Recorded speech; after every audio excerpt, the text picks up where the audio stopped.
君は思う気持ちはかげろう伝えられず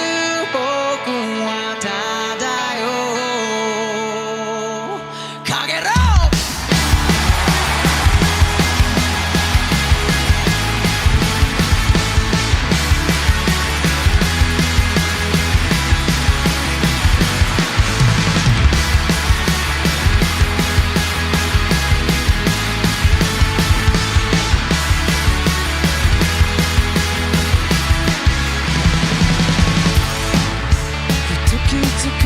僕はここに立っていた抱くはずのない気持ちを語ってに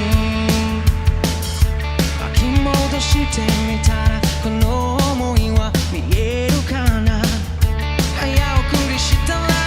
この感情は残るかなそんなわけないって笑ってみるけどその笑不自然でいくよ君は思う気持ちはかげろうまだ自分に素直になれない本当はもう気づいているのにただ言葉にできない自分がうついてるの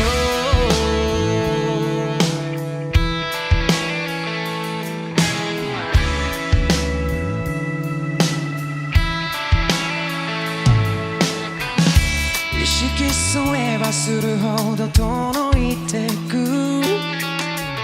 それが寂しいのはなんでだろう目をついてた色で話流したりいつもよりなぜか冷たくして君は思う気持ちはかげろうまだ自分素直になれない本当はもう気づいているのにただ言葉にできない自分がいるだけなの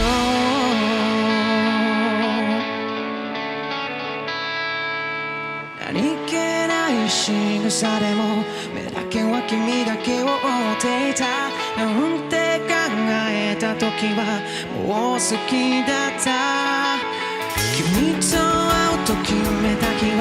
どれだけ自分を隠しただろう嫌われるのが怖くてって考えた時には